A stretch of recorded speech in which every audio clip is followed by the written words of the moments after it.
Stream about to commence. Thank you. Welcome everybody to this meeting of the Finance and Policy Committee for Tuesday 15th of July. We have live stream commence and welcome to all of those who are joining us on live stream today. We have no one attending on Microsoft Teams for today. We have apologies from Councillors Ludlow, Bond and Crackett, who are all at the LGNZ conference, from Mayor Clark and from Mrs Coote. Do we have any other apologies? No. If someone would, thank you Barry, thank you Reverend Cook. Moved Councillor Stewart, seconded Reverend Cook. All those in favour? Aye. Aye. No one against, thank you. We're moving on to declarations of interest. If anybody has any declaration of interest for today? No. Thank you very much. No public forum today. So we will move on to item 4, the confirmation of the minutes of Finance and Policy Committee held on 20th of May 2025. If someone who was there could move. Thank you. Councillor Campbell, seconder. Councillor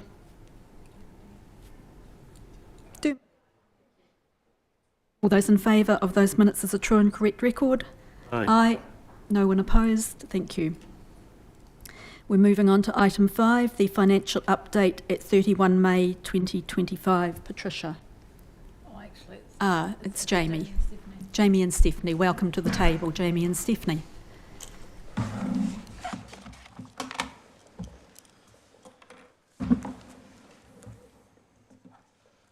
Right, we'll take the report as read, but we will just bring up a few highlights and points throughout.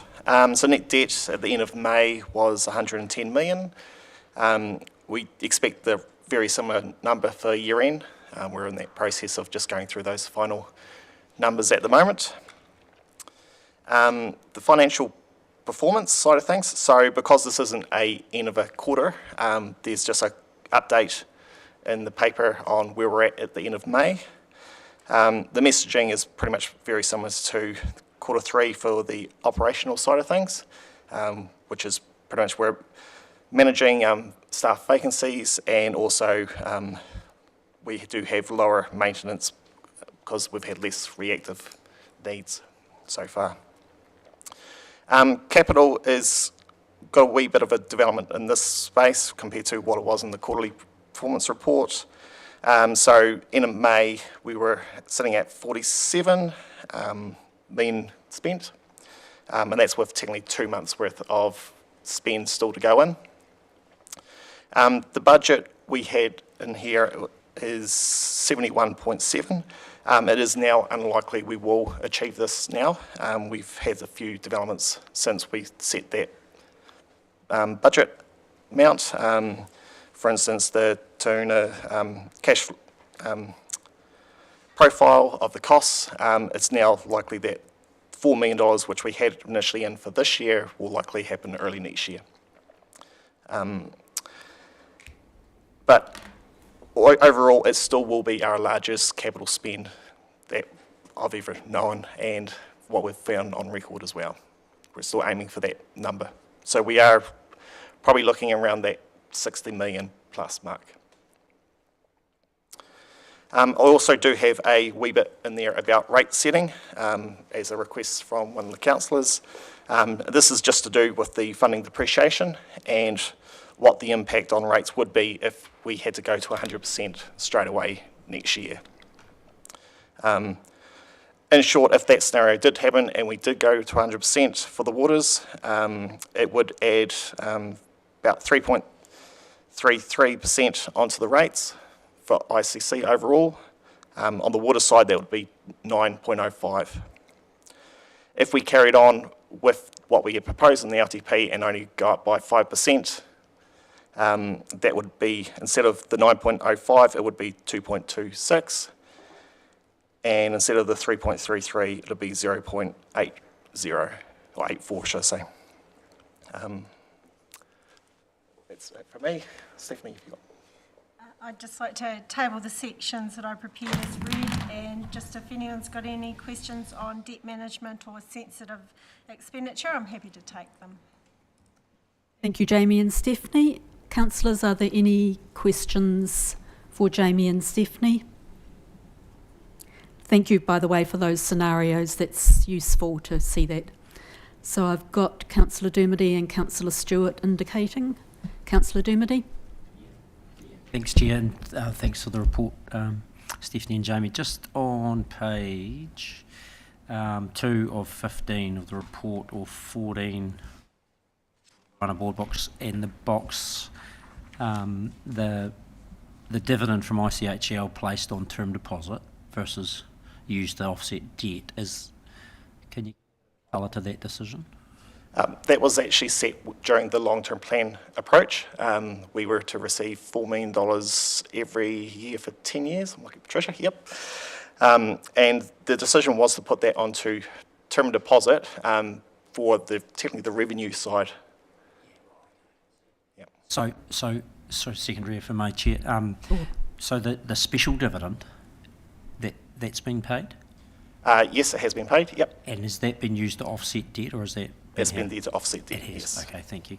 So then the next question on page 3 of 15, 8, in relation to the ICL line of credit 31.4 million, noting that the balance is 19 or 16, is it?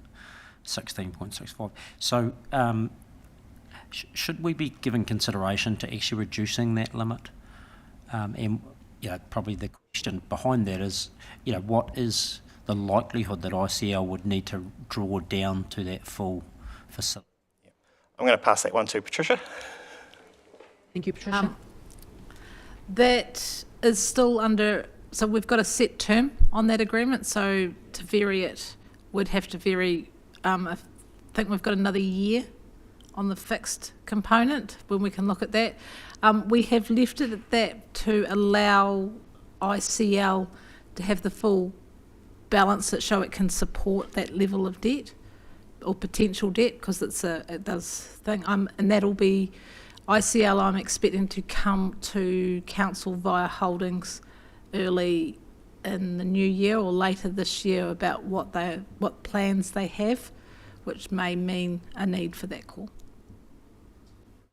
Mean a need for... May need a need for that debt facility. Oh, right, I see. Okay, thank you. So that'll come to council in the new year? I suspect, yes. That's answered your questions, Councillor Dermody? No, I've got another No, one. you've got another one, that's fine. Page 5 of the report, just the peaks and troughs of the rates arrears, noting the probably trend there. So first question is, that's a normal occurrence where you do get a peak, which is probably just post when they're due, and then it drops off. What's that telling us, the sort of trend of that, where it's rising? So I thought it was quite pleasing, although it's not completely comparable because it was 31 March 24.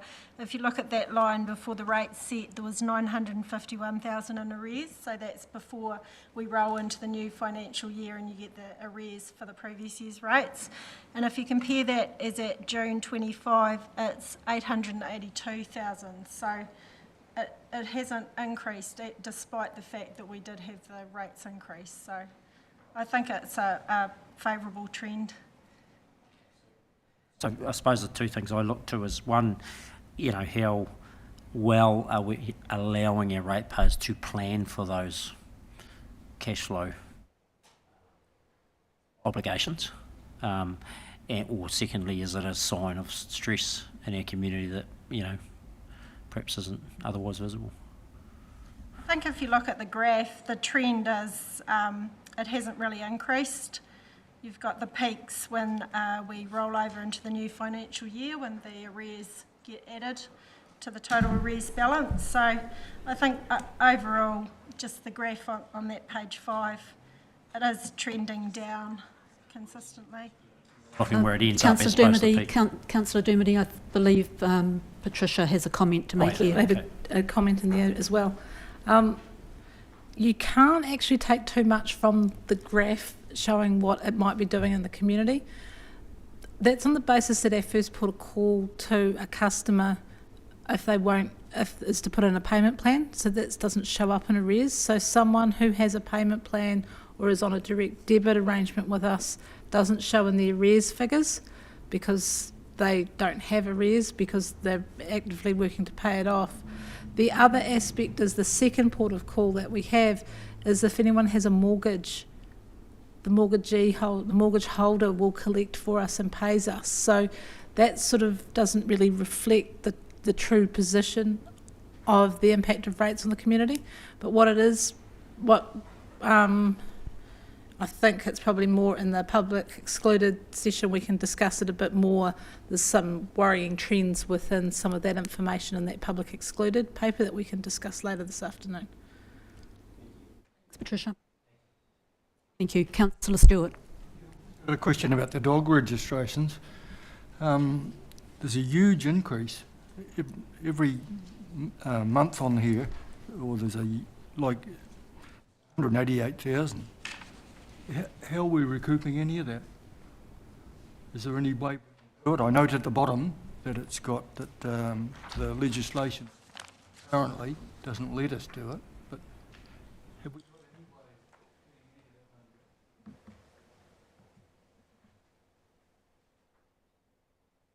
of I'll jump in there, Councillor. There was 188,000 at July last year. Currently at 31 May there's 62,000 outstanding. So we normally expect from July is at the peak, so when the invoices are issued, typically in June, so that you find the peak outstanding in July and then it drops down.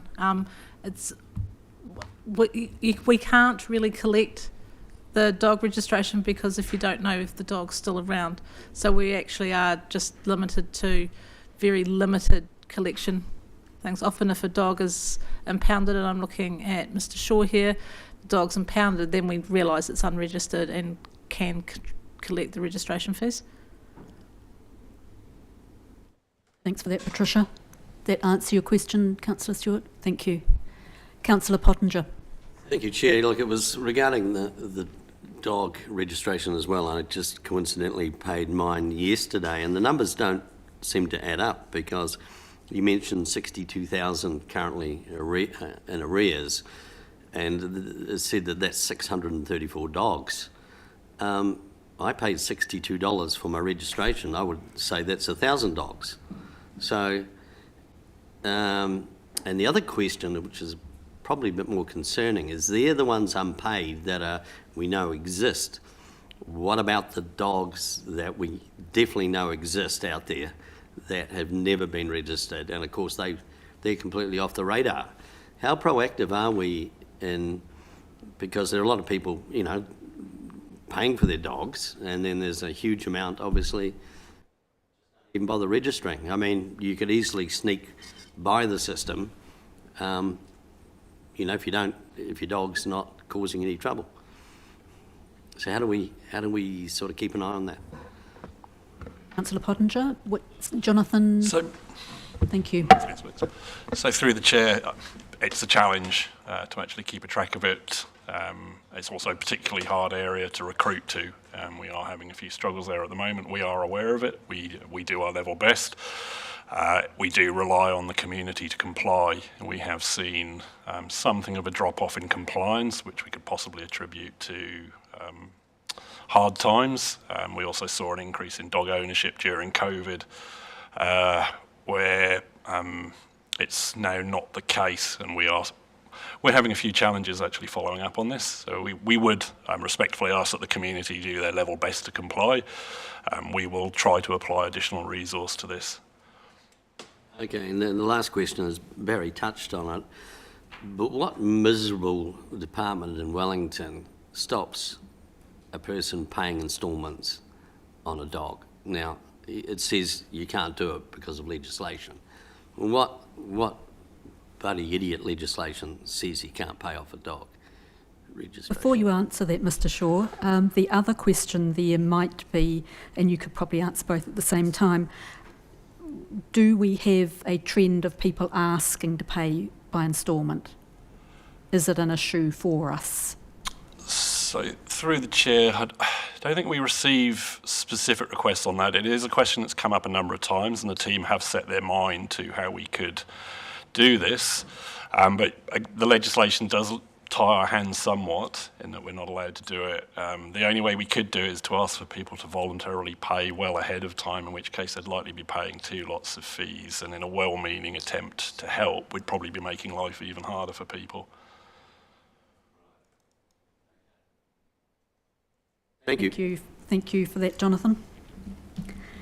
Reverend Cook, you had a question. do. I, like others, I was grateful for the scenarios, the impact on rate, at the different percentage rates.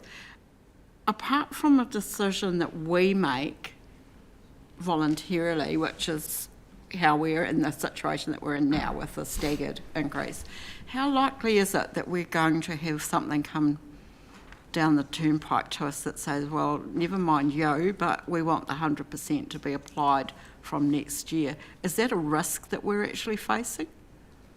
I will let either Patricia or the CEO answer that. It was, I think, discussed briefly at a meeting that you were an apology for, but Michael, would you like to take that, or Patricia? I was actually going to say, I think Jamie might be actually in the position to be able to... I'll let you guys do it. Great. Okay, between the three of you. Through you, Chair, at the moment, anything is possible until we see the legislation. So there has been some indication of requirement to be 100% depreciation. There's also been some indication that depreciation may be calculated in a different manner to how we are currently calculating depreciation. So we are eagerly awaiting the next lot of legislation coming through. I suppose from my perspective, and given that we've had a little bit of discussion about the pressure on the community, that the sooner the community is aware where this heads, the better. It's one thing for us to see these figures, but there's not a huge number of people, I suspect, go onto the council website to look at the Finance Committee's information where this is. So for us to speak out and ask the questions means that we're alerting people to that decisions made elsewhere may impact on the amount of next year's rates, or indeed the subsequent year. So thank you for your answer, and apologies for what I missed. Thank you, Reverend Cook. As I say, at the time that the decision was made on depreciation, there was quite a discussion about that very issue. So it is good to remind everybody that it is still very much a live issue. Councillor Campbell, were you indicating a question? No? No. Okay, no other questions, councillors? In that case, we have 3 recommendations for the financial update. If someone would like to move that we receive the report and note the 2 matters for noting. Councillor Campbell, Councillor Stewart, thank you. All those in favour? Aye. Aye. No one opposing or abstaining? Thank you very much. Okay, we'll move on to tab 6, the procurement policy update. I thought I saw Rhiannon, but... Helen is going to come. Helen. Helen and I are going to cover this one off today. Okay, Helen, if you would like to come to the table. Are you going to lead off, Patricia? I'll lead off. Thank So you. as a result of the decision by Council on the 24th of June, we have taken that feedback back into consideration and have made some minor amendments to the procurement policy that was last seen by the committee. And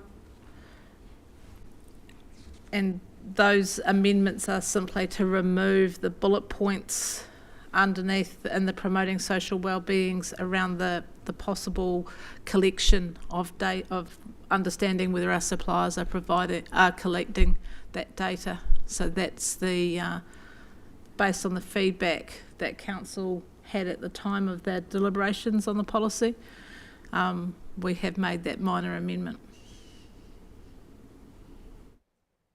Hey, Helen, did you have anything to add?